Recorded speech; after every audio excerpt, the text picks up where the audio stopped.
Salut tout le monde, pour ce deuxième numéro de Handi Réussite qui consiste à mettre en avant des personnes de situation de handicap ayant réussi dans un domaine, je suis avec Catel Alençon, cycliste handisport qui est amputée de la jambe droite. Elle a remporté la Coupe du Monde en 2016 et en 2019. Avec elle, on va revenir sur la place de l'handicap dans la société, sur son parcours de sportive avec son intégration chez Cofidis. Et pour commencer, on va parler de son amputation. Toi, tu as eu un problème en 2011 avec ta cheville.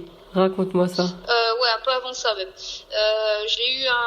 J'ai fait une entorse sur une chute de vélo en 2007 et j'ai été amputée donc en 2011, fin 2011.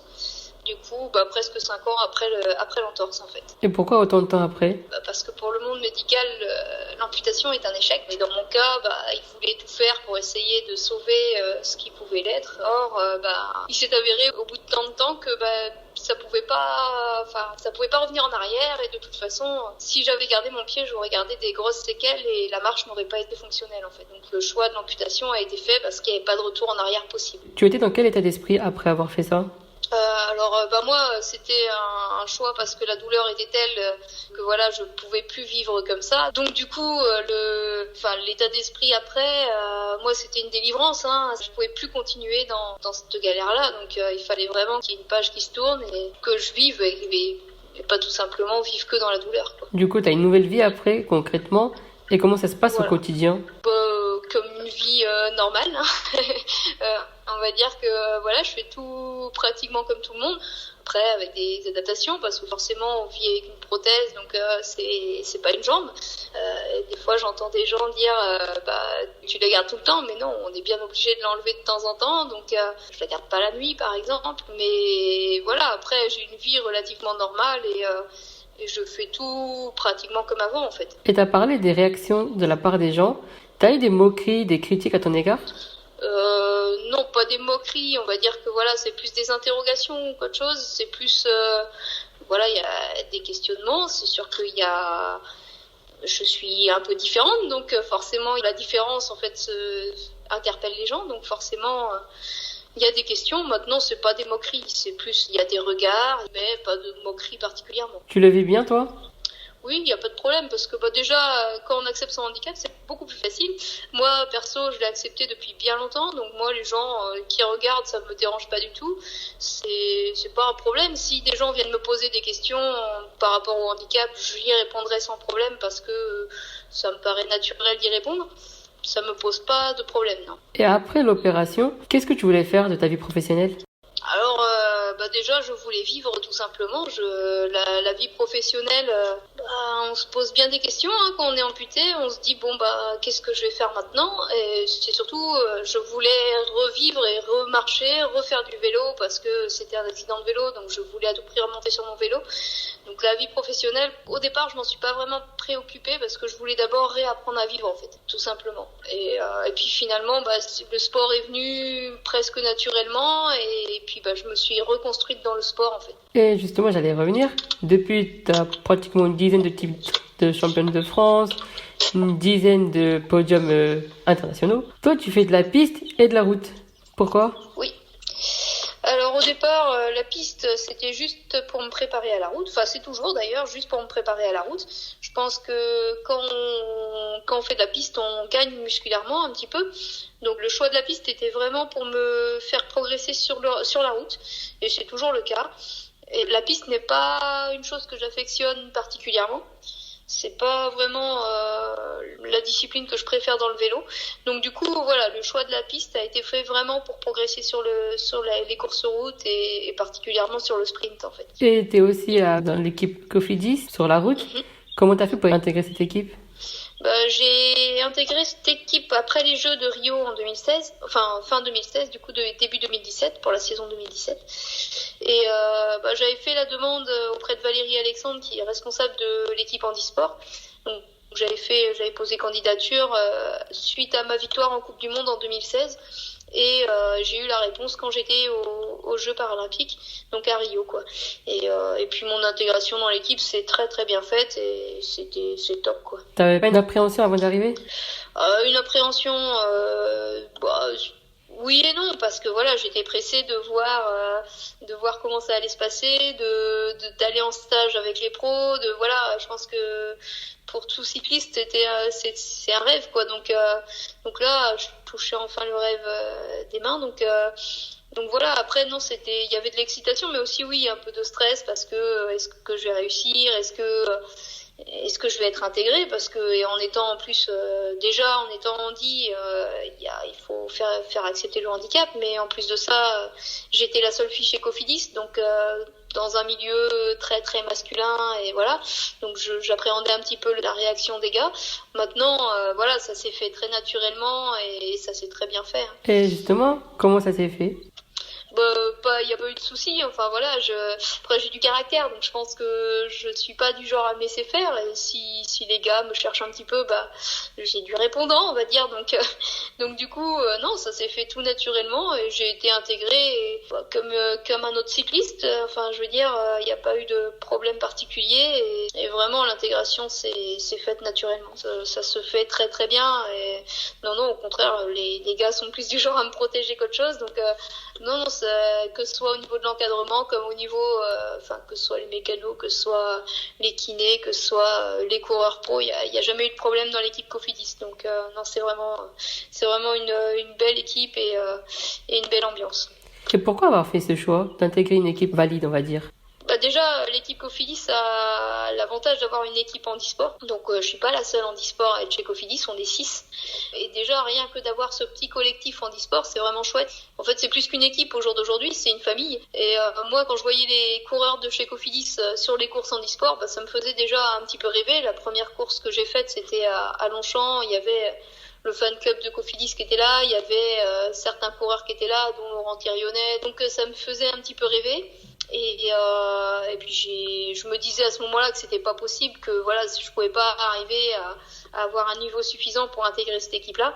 Et finalement, ça s'est fait. Et au jour d'aujourd'hui, voilà, j'y suis et j'ai envie d'y rester parce que franchement, c'est top.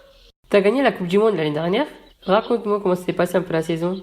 L'année dernière, début de saison un petit peu moyen. Première manche de Coupe du Monde en Italie, j'ai pas trop performé. J'ai fait des 4e places, mais c'était pas suffisant.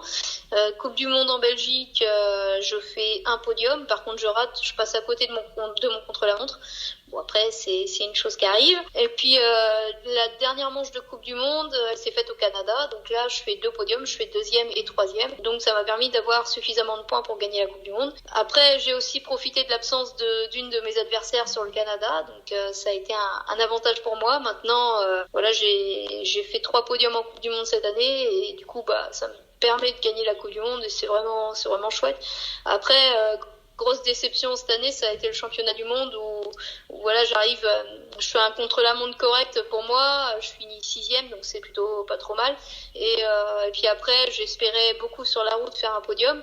J'arrive, le dernier tour, il me reste, on était 4 à arriver pour la 2e place. Donc du coup, vu les filles qui étaient là, je me disais, bon allez, le podium, il est au bout. Et en fait, je déraille au dernier tour, donc finalement, je fais 5e ou 6e, je sais plus. Mais bref, je termine encore au pied du podium, donc déception. Et voilà, après, c'est des choses qui arrivent, mais bon, ça fait partie d'une saison aussi. Il y a des petits soucis techniques et c'est comme ça. Et justement, c'est quoi les projets dans l'avenir? L'année prochaine, Tokyo? Là, cette année, il y avait normalement beaucoup d'échéances, dont Tokyo. Donc c'était les objectifs de cette saison. Maintenant, voilà, Tokyo est reporté. Et ça reste toujours un objectif. Maintenant, mon objectif principal, c'est Paris 2024. Mais je veux performer à Tokyo aussi. Donc voilà, après, j'avais beaucoup d'objectifs cette année. Maintenant, ils sont reportés à l'année prochaine. L'année prochaine, on sait qu'il y aura d'autres courses, il y aura aussi une Coupe du Monde, normalement.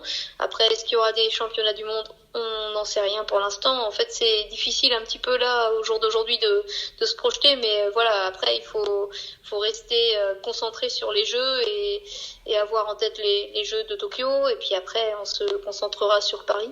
Mais voilà, c'est l'objectif de la saison prochaine, ce sera vraiment ça. Et pour parler de l'handicap plus généralement en France, qu'est-ce que tu penses de la place de l'handicap dans la société? La place du handicap évolue. On va dire que on n'est plus regardé autant comme des bêtes curieuses. On va dire que voilà, ça évolue dans le bon sens. Après, Voilà, moi je sais que je fais beaucoup de sensibilisation dans les écoles pour la simple et bonne raison que pour moi c'est important que les enfants aient un regard sur le handicap qui soit naturel et qui, voilà, on n'est pas différents, on a tous la même tête et certains sont certains sont en fauteuil sur roue, d'autres sont sur des prothèses, d'autres sont tout simplement malvoyants ou n'entendent pas. Après, voilà, il y a différents types de handicap et il faut l'accepter, c'est comme ça, on est tous sur la même terre, sur la même planète, et puis on fait tous les mêmes choses au final. Donc voilà, et puis on a tous une quête, c'est d'être heureux, donc voilà, qu'on soit handicapé ou valide, c'est la même chose. Donc moi je pense que ça passe par les enfants, et c'est pour ça que je fais beaucoup de sensibilisation. Est-ce que tu penses que tout est mis en place pour que les gens en situation de handicap aient accès à ce qu'ils veulent faire? Il y a encore des progrès à faire, on va dire. Après, tout dépend du handicap. Moi, pour le mien, tout dépend quand j'ai une prothèse ou quand j'en ai pas, mais c'est sûr qu'il y a beaucoup de progrès à faire dans les grandes villes. Après, c'est vrai que moi, personnellement, si je vais en vacances, je vais aussi tenir compte de mon handicap et puis je vais pas choisir d'aller monter. Je vais peut-être pas monter à pied la Tour Eiffel, je vais plus prendre l'ascenseur, quoi. Mais voilà, il y a des choses comme ça où on choisit un petit peu où on va partir et puis où on habite aussi, parce que voilà, on fait un choix dans tout ce qui s'ensuit. Donc voilà, en gros, on s'adapte, mais c'est vrai que tout n'est pas adapté, non. C'est nous, on doit s'adapter et pas la société, du coup, si je comprends ton raisonnement. Moi, je pense qu'il y a un petit peu des deux. Moi, dans mon cas, j'ai toujours dit que je voulais m'adapter au maximum au monde extérieur et pas, le monde extérieur doit pas toujours s'adapter à moi, quoi. Enfin, il y a des endroits où je vais aller, je sais très bien que j'aurai pas, si je vais à la plage, je vais pas avoir une rampe jusqu'à si, il y a des plages où je pourrais avoir une rampe pour aller jusqu'à la mer, mais si je veux une crique, forcément, la plage, elle sera pas forcément accessible, mais je vais pouvoir y aller parce que je veux y aller, tout simplement. Maintenant, tout dépend du handicap aussi. Si on est tétraplégique, c'est pas la même chose. Donc voilà, après, on peut s'adapter un minimum, mais c'est sûr qu'il y a des endroits où c'est un petit peu compliqué. Ouais. Pour terminer, je vais donner carte blanche. Tu peux prendre 3 mesures pour améliorer la situation des personnes en situation de handicap. Qu'est-ce que tu fais? Alors, déjà, il y aurait beaucoup de pavés à enlever. Parce que les pavés, je vais le dire, c'est casse-pied.